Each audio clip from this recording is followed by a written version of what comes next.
గురుర్బ్రహ్మా గురుర్విష్ణుః గురుదేవో మహేశ్వరః గురు సాక్షాత్ పరబ్రహ్మ తస్మై శ్రీ గురవే నమః. 2025వ సంవత్సరం ఏప్రిల్ నెల 7వ రాశి తులారాశి ఫలితాలు చెప్పుకుందాం. ఈ రాశి వాళ్ళకి వ్యాపారస్తులకి చాలా బాగా ఉంది. ఏ వ్యాపారమైనా బాగుంది. తర్వాత మోటార్ ఫీల్డ్ వాళ్ళకి విపరీతమైన లాభం వచ్చే లక్షణాలు ఉన్నాయి. తర్వాత మీకు రావాల్సిన డబ్బులు ఏమైనా ఉంటే ఇదివరకు ఎవరికో ఇచ్చి ఇక రావు, వాళ్ళ దగ్గర తీసుకోలేము, వాడిని కట్టేసి కొట్టినా వాడి దగ్గర లేవు, కాదండి వాడు విపరీతమైన బలం గలవాడు, వాడి దగ్గర మనం ఎగర్తించలేము, వాడి దగ్గర తీసుకోలేము అనుకున్నటువంటి మొండి డబ్బులు కూడా తిరిగి ఖచ్చితంగా వస్తాయి. తర్వాత ఈ రాశి వాళ్ళు ఇల్లు ఎప్పటి నుంచో ఇల్లు కొనుక్కోవాలనుకుంటారు. ప్రతి వాళ్ళకి కూడా ఒక అవసరం అనేది ఎప్పుడూ ఉంటుంది.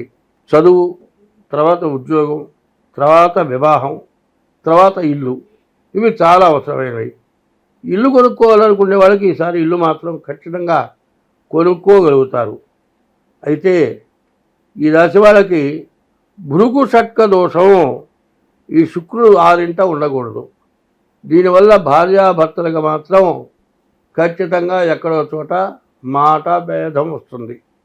ఈ మాట భేదం ఎప్పుడైతే వచ్చిందో ఒకళ్ళని మించి ఒకళ్ళు మాట్లాడుకొని విడిపోయి ఎవరి దారిని వాళ్ళు వెళ్ళిపోయే పరిస్థితులు ఖచ్చితంగా రావటానికి సిద్ధంగా ఉన్నాయి. ఎప్పుడూ కూడా 2 చేతులు గట్టిగా కొడితే శబ్దం వస్తుంది, ఒక చెయ్యి ఎంతసేపు ఊపినా శబ్దం రాదు. అట్లాగే భార్యాభర్తల పద్ధతుల్లో ఎట్లా ఉండాలి అంటే, భర్త కానీ భార్య కానీ రేజైపోయి మాట్లాడేటప్పుడు రెండో వాళ్ళు మెదలకుండా ఉంటే మాత్రం గొడవ రాదు. ముందు జ్ఞానం అనేది అట్లా ఉండాలి. నీ గ్రహస్థితి బాగాలేదు, అటువంటిప్పుడు ఏం చేయాలి? తప్పించుకు తిరుగువాడు ధన్యుడు సుమతి అని ఉంది. తప్పించుకొని తిరగటమే, తప్పించుకొని ఉండటం అవసరం. అయితే అంత మాత్రం చేత వాడు చేతగాని వాడు, అధమస్తుడు, లేకపోతే భార్య పనికిరాందయి మొగుడు ఏం చేసినా ఊరుకున్నాడు కాదు, భర్త దుర్మార్గుడై భార్య పనికి రాకుండా పడి ఉంది అని కాదు లెక్క. ఇద్దరు కూడా కలిసి ఒకళ్ళు తేడాగా ఉంటే ఒకళ్ళు సక్రమంగా ఉండి పిల్లల కోసం నిలబడాలి. కాబట్టి అందువల్ల ఎంత జాగ్రత్తగా ఉంటే అంత మంచిది. కాబట్టి ఈ రాశి వాళ్ళకి బాగుండనటువంటి గ్రహాలు, గురువు పూర్తిగా బాగాలేడు, శుక్రుడు అంతకంటే బాగాలేడు, ఈ 2 గ్రహాలు మాత్రం పూర్తిగా, కేతువు బాగాలేడు. ఈ 3 గ్రహాల వల్ల చాలా ఇబ్బందులు వస్తాయి. ఎందుకంటే కేతుస్థికి ధ్వజోధూమ్ర ఉత్పాతో బహురూపకృట. ఏం చేస్తావంటే నీ దగ్గర డబ్బులు వస్తాయి. ఈ డబ్బులు వస్తే ఇంతకుముందు ఎక్కడో బంగారం తాకట్టు పెట్టావు, ఆ బంగారం తెస్తే పర్వాలే, లేకపోతే తాకట్టుకి వాకట్టుకి చెల్లైపోతుంది. అంటే బంగారానికి కట్టిన డబ్బులు కట్టి బంగారాన్ని తెస్తే 2 రెట్లు విలువ ఉంటుంది బంగారం. దాన్ని ఎట్టి పరిస్థితుల్లో ఎంత కష్టపడినా బంగారం తీసుకురావాల్సిన అవసరం ఉంది. కానీ ఆ డబ్బుల కోసం ఎదురు చూస్తాడు. ఈ కేతు యొక్క స్వభావం లేనప్పుడు కేతుస్థికి ధ్వజోధూమ్ర ఉత్పాతో బహురూపకుంటున్నారు. కేతువు బాగా లేకపోతే ఆ టైంకి ఆ డబ్బులు కట్టి బంగారం తేవాలనే మాట మర్చిపోయి ఏదో ఇంకోటి కొంటాడు, ఇంకోటి చేస్తాడు. తీరా డబ్బులు అయిపోయిన తర్వాత దీంట్లో నీ బంగారం తెద్దాము, ఆ డబ్బులు వస్తాయి, దానికోసం ఎదురు చూశాను, ఇంతసేపు చూసి ఇది మతిలేని పని చేశాను ఏమిటి అని బాధపడతాడు. కాబట్టి ఎటువంటి సమస్యకైనా కూడా దైవే బలే దుర్బలే, దైవ బలం లేనటువంటి వాడు దుర్బలుడు అవుతాడు. మరి ఒక ఎండిపోయిన ఆకు సుడిగాలు వచ్చి పైకి వెళితే ఆకు రూపంలో పైకి వెళుతుంది, కానీ ఆ సుడిగాలు తగ్గిన తర్వాత ఆకు పొడి పొడిపోయి అసలు రూపం లేకుండా కింద పడిపోతుంది. అట్లాగే ఎవరైనా సరే గ్రహస్థితి బాగా లేనప్పుడు దానికి తగినటువంటి గ్రహశాంతి చేసుకోవటం అవసరం. తర్వాత దాన్ని ఆ టైం వచ్చినప్పుడు ఇష్టదైవాన్ని ఎప్పుడూ ప్రార్థించడం అవసరం. దేవుడి మీద నమ్మకం గనక ఉంటే ఏ మతస్థుడు కానీ దైవాన్ని పూర్తిగా నమ్మితే, దైవాన్ని పూజించేవాడు ఎవరైనా సరే వాళ్ళకి ఎప్పుడు కూడా ఎటువంటి సమస్య, ఎటువంటి ఇబ్బంది కూడా రాకుండా ఉండాలి అంటే నీ దైవాన్ని పూజించడమేగాక నీ జాతకరీత్యా ఏమిటి ఎట్లా ఉన్నది చూపించుకోవడం చాలా అవసరం.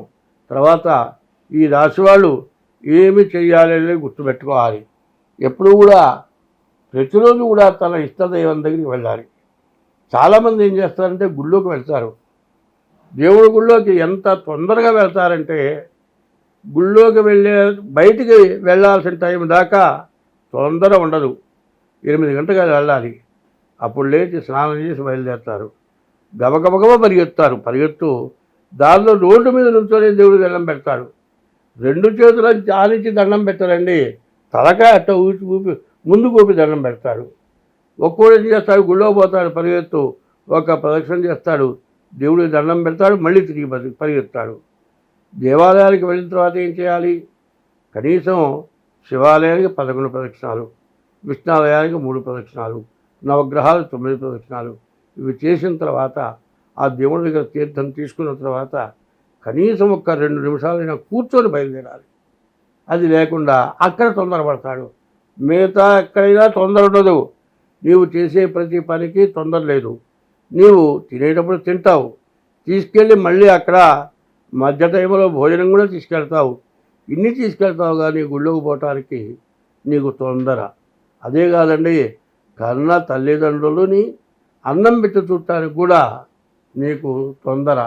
ఎందుకంటే ఇంట్లో పెట్టుకుంటావు, తల్లిదండ్రులకు అన్నం పెడుతున్నారు అనుకుంటావు. నాన్న అన్నం తిన్నావా, అమ్మ అన్నం తిన్నావా అని అడుగుతావా? అడగవు. నీ పెళ్ళాం అన్నం పెట్టిందని నమ్మకం, నీకు నమ్మకం. నీ పెళ్ళాం పెట్టచ్చు, పెట్టకపోవచ్చు. కాబట్టి బాధ్యత వరది భర్త అనేవాడు భరించేవాడు. పెళ్లి చేసుకున్న తర్వాత భార్యకు కూడా బాధ్యత ఉంది. కానీ ఆమెకి ఇష్టం లేకపోతే, వాళ్ళకి అన్నం పెట్టకపోతే, వాళ్ళు ఫస్ట్ ఉంటే నీవు చేసినటువంటి పుణ్యం మొత్తం పోయినట్లే. ఎన్ని దేవాలయాలు కట్టించినా, ఎన్ని పనులు చేసినా నీకు నష్టమే. కానీ ఈ రాశి వాళ్ళకి గురువు వల్ల ఇబ్బంది, కేతువు వల్ల ఇబ్బంది, శుక్రుడు వల్ల ఇబ్బంది. ఈ గ్రహాల వల్ల ఏమిటి? శుక్రుడు వల్ల భార్యాభర్తలకి ప్రతికూలత, గురువు వల్ల విద్యా, ఉద్యోగం, వ్యాపారం, మరి విదేశాలకు పోవటం కష్టంగా ఉంటుంది. కేతువు వల్ల చేయకూడని పనులు, అజ్ఞానమైన పనులు చేస్తావు, దానివల్ల నష్టపడతావు. కాబట్టి ఈ రాశి వాళ్ళు మీ డేట్ ఆఫ్ బర్త్ ద్వారా జాతకం చూపించుకోండి, చాలా మంచిది. స్వస్తి.